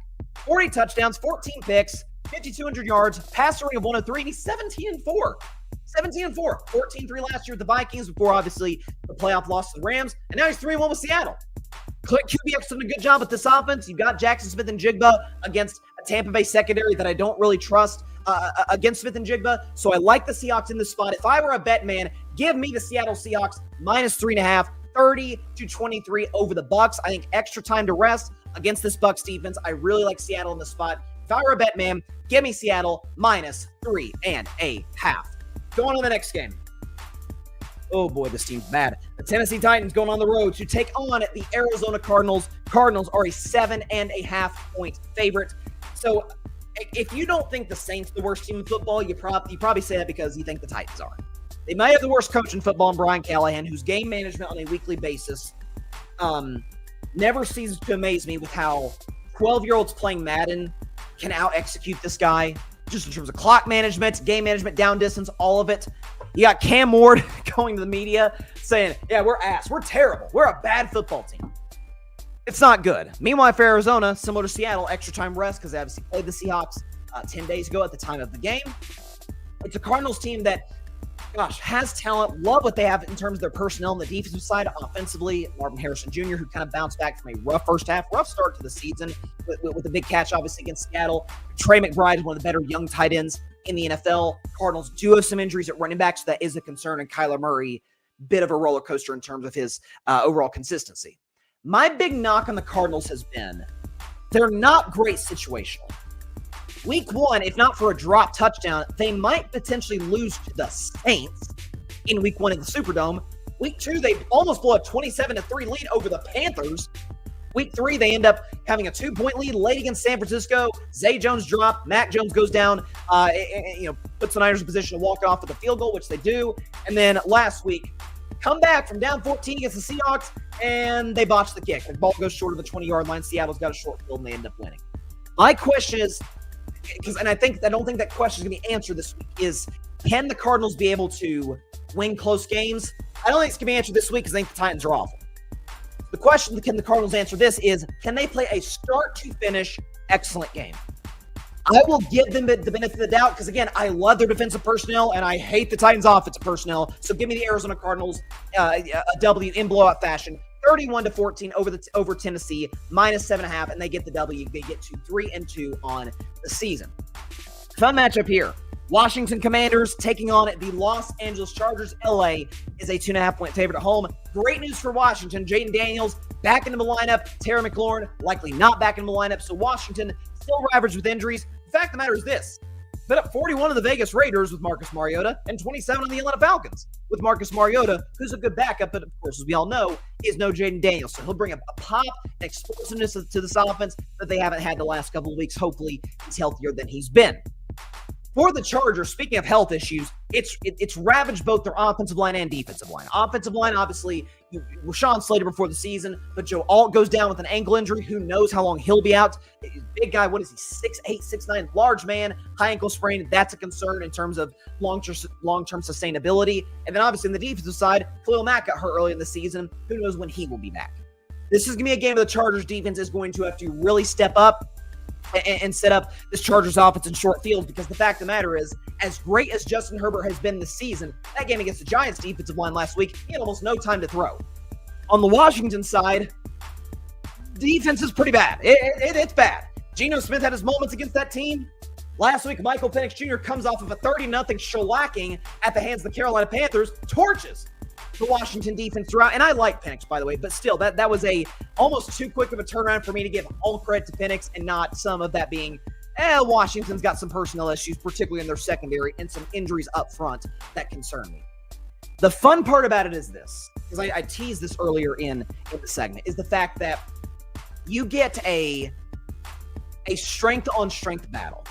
This is a Washington offense, okay, that is number 3 in the NFL in terms of red zone scoring percentage, facing a Chargers defense that is number 2 in terms of red zone scoring percentage, obviously holding other teams. I think it's like 34% of teams score touchdowns on the Chargers in the red zone this season. Washington is something like 73% of them scoring touchdowns in the red zone. So it's a strength on strength. Who wins?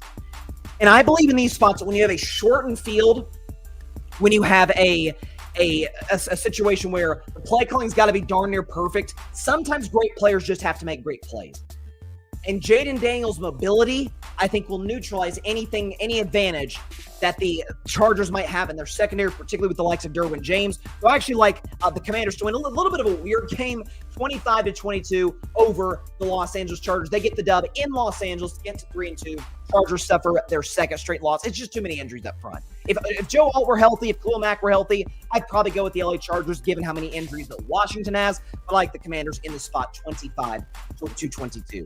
It's now time for the final game for my favorite segment of all time. It is called Bettin Man. If I were a bet man, I think this one's going to hit. I'm looking at the Detroit Lions going on the road to take on the Cincinnati Bengals. Detroit on the road is a 10.5 point favorite. Love it. The reason I say that is this. As bad as Cincinnati is, as bad as that offensive line is, I'm glad, by the way, that this whole Joe Burrow holds the ball too long, so that's why he gets sacked a bunch narrative. Glad that died. Hopefully on Monday night in the Mile High City in Denver, Colorado, with all the hits Jake Browning was taking the second he took a snap. It's almost like Joe Burrow's not asking for this. Joe Burrow's not even that great of a deep ball thrower. He's not Andrew Luck. He's not Allen or Mahomes. He's not holding the ball forever just to get a deep shot. He wants Jamar Chase to make a run after the catch. I digress. And of course, on the other side of this Bengals defense, something I said in the offseason, Lou Anarumo was not the problem. The personnel is the problem with this Cincinnati defense. It's almost like when you let a bunch of guys walk in free agency, when you almost let Trey Hendrickson, or you almost moved Trey Hendrickson before you gave him a raise, and he's going to leave in free agency in 2026. Almost like your defense is going to get tremendously worse. And so you compound that with, okay, the Monday night game all the way on the West Coast in Denver. Then they're going to fly all the way back to Cincinnati. Now the Lions have had multiple days of rest on you. Cincinnati probably didn't get back, the Bengals probably didn't get back to Cincinnati until that game ended, 11:30? So what, they get back home at 7 o'clock a.m. Cincinnati time? Now you got to prepare for the Detroit Lions team, who after that loss against Green Bay, their offense has been absolutely positively rolling. A Lions team where Dan Campbell can look at that game last week against the Browns and say, yeah, offensively we kind of play our B game. We ran the football fine, but not as well as we did against Baltimore. Jared Goff was solid, but not great. We were playing a good Browns defense, to be fair. I think this is going to be a lot of trick plays for Detroit, bring up some old Ben Johnson plays in the case of Lions. If I were a bet man, I love Detroit. Minus 10.5, 34-19. This is kind of a late backdoor cover. But I do not think Cincinnati is going to be able to generate anything offensively against Aiden Hutchinson, who could have multiple sacks in this game. And as for this Lions offense, gosh, they're going to have a field day against this Bengals defense. If you got Denver's offense, which kind of had some inconsistent stretches through 3 weeks, had done what they were able to do against Cincinnati, just wait and see what Detroit does. All right, it is now time. Last game of the week. It is now time for my upset of the week. I'm on a 2-game winning streak in this. Give me the New England Patriots, baby, over the Buffalo Bills, 28-27. New England gets their first signature win under Mike Vrabel. Patriots, not plus 7.5, to win outright, baby, in a high-scoring affair, 28-27. Here's why. So, this will not change the fact that I believe Buffalo, and I think we all believe this, is a true clear-cut Super Bowl contender in the AFC. The fact that Josh Allen, at least in my view, is clearly the number 2 quarterback to Mahomes in the NFL. He's a superstar. He's a world-class talent. No, it isn't a world-class talent. This Bills defense. This is a Bills defense that the Saints actually moved the ball pretty well on. That if not for a WTF moment, which was the Saints running Philly special double wide receiver pass and it getting picked in the red zone, they might score. And they may end up putting up 26 points. The Saints. That's like giving up 45 to anybody else. Saints could have put up 26 points on the Buffalo Bills defense. A front seven that is ravaged by injuries, the likes of Ed Oliver, Matt Milano, who has a history of injuries. I think New England comes in. Drake May in particular comes in. Confidence out the roof. Played his best game of his young career last week against the Carolina Panthers. They ran the football effectively. Special teams was good. It was a classic, perfect, start-to-finish team performance. Primetime opportunity. Buffalo, I don't think has played great. They played great against the Jets in week 2. They did what they're supposed to do. But the last 2 weeks against overmatched opponents, listen, maybe it's just that Buffalo was bored. That very well might be the case. But the whole board factor, I usually give that benefit of the doubt to champions, to the likes of an Eagles or a Kansas City Chiefs or a Los Angeles Rams. I don't give that benefit of the doubt to the Buffalo Bills, who have yet to appear in a Super Bowl with Josh Allen. So I think it's a division matchup. There's this whole weird whiteout vibe that Buffalo is trying that I'm not so sure is the best idea just in terms of what the fan base is used to. Give me the New England Patriots, baby. Upset of the week. Drake May with back-to-back great weeks. Again, let's just keep it real. They should be 3-1. If not for some boneheaded turnovers against my Steelers, they would have beaten Pittsburgh. They did clobber Carolina. So week by week, this is the mark of any great coach, which Mike Vrabel obviously is. And the Titans are, rue the day that they fired that guy. The week-to-week progression. Offense looked pretty shaky against Vegas in week 1, against a bad Raiders defense week 1. Week 2, special teams kind of won the day against Miami. Week 3, defense was great. Should have won that game if Drake May played relatively well, but a couple of goal line turnovers against the Steelers was what decided that game. And then last week, they just utterly dominated the Carolina Panthers. And I see my dad is in the comments on IG. He says, you've lost your mind. Listen, my dad's a Cowboys fan. He roots for the Titans because obviously we're in Tennessee. He loves him some Josh Allen. He is a big-time Josh Allen guy. I get that. The Bills aren't going undefeated, especially with that defense. And I think Drake May and that offense has the capability, especially with the divisional familiarity there, to get the job done. Straight up, baby. Listen, hey, by the way, we just saw one last night. We saw a crazy divisional upset last night by a road team in primetime. Didn't see that coming, right? I think the Bills have a better chance of going deep in the playoffs. The Rams, to me, have a better roster than Buffalo. Half the Niners roster was gone, and they won that game last night. So, kudos. Hopefully to those here at the Grid Network that were on me in terms of pressuring me to give Mac Jones his love. Hopefully what I said earlier sufficed. Hopefully that did it for you. I'm not going to overdo it. I'm not going to say Mac Jones is starting in the NFL and we can get out of here with this stat. But Kyle Shanahan, man, coach of the year. He can make anybody work. Here, let's just show the graphic one more time. This is one of my favorite graphics we've done on Carving It Up. You see those numbers? Garoppolo, Purdy, Mac. Same gosh darn guy. Touchdown. Mac's obviously got the better touchdown to interception ratio, but he's only played 3 games. But again, good touchdown to INT ratio. Garoppolo threw for 237 as a Niner since 2019. Purdy 256, Mac 301. Completion percentage identical. Garoppolo 68, Purdy 67, Mac 66. Passer rating, Garoppolo 100, Purdy 104, Mac 99. Same guy. Jimmy Garoppolo has been passed from team to team. Injury history, bad playoff quarterback. Brock Purdy, who's a average on a good day quarterback if he doesn't have an all-star team around him. And Mac Jones, left for dead by the Patriots, left for dead by the Jaguars. Can't move as is.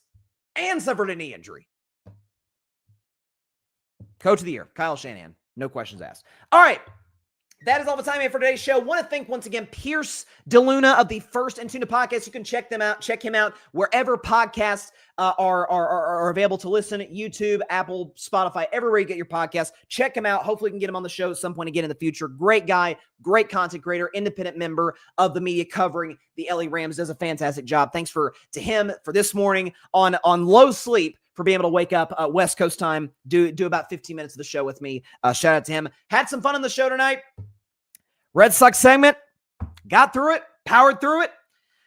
Let's forget that ever happened, right? Also, before we get out of here, be sure to check out the Saturday Morning Tailgate podcast tomorrow morning, 10 a.m. Eastern, 7 a.m. Pacific time, live on the Grid Network via YouTube and via X. Myself, Tim Barnard, Arthur Hurst, will get you started. Kick off your college football Saturday. Got some great games. You got Miami, Florida State. You got Bama and Vanderbilt. Who'd have ever thought that'd be a ranked versus ranked matchup? You got not ranked versus ranked, but fascinating nonetheless for a number of reasons. Texas and Florida. I'm sure Tim Barnard is going to have some thoughts on that on Gator City. Arthur will get you started on Buckeyes Breakfast, talking about Ohio State. I'll talk about the Vols going into the bye week on the Vol View. We'll give our top 25s, our gambling picks, and of course, our Week 6 college football predictions. Very excited for all of it. Have a great weekend, everybody. Please stay safe out there. Enjoy some playoff baseball. By the way, WNBA Finals, almost forgot. Give me the Vegas Aces in 6 games. Thank God it's a best-of-7 series now, by the way. Vegas Aces in 6 games over the Phoenix Mercury. A'ja Wilson wins her 3rd championship, wins the Finals MVP, and continues to cement herself potentially as the greatest women's basketball player of all time. She's building the resume to do that, folks. So, again, if you haven't been watching the WNBA playoffs, it's your loss. You've got to check out the finals. Phoenix is an excellent team. Vegas is the hottest team in the WNBA.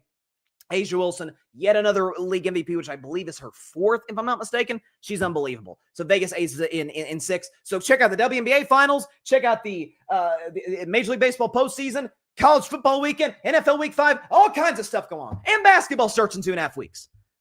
It's the best month of the year, man. I love October. We will see you guys on Monday. Bryson Carver Show, 10 a.m. to noon Eastern on 89.5 The Edge. And, of course, right here on Carving It Up, Monday, 6 Eastern, 3 Pacific time, YouTube, IG, X, Facebook, everywhere. Have a great weekend, everybody. Stay safe out there. God bless y'all. Peace out. And Blue Jays, please take care of the Yankees. Please, I'm begging you. Thanks so much for watching the show on YouTube, and be sure to go click that big red subscribe button and check out the other clips and full shows from Carving It Up Live, as well as our other incredible content creators here on the Grid Network.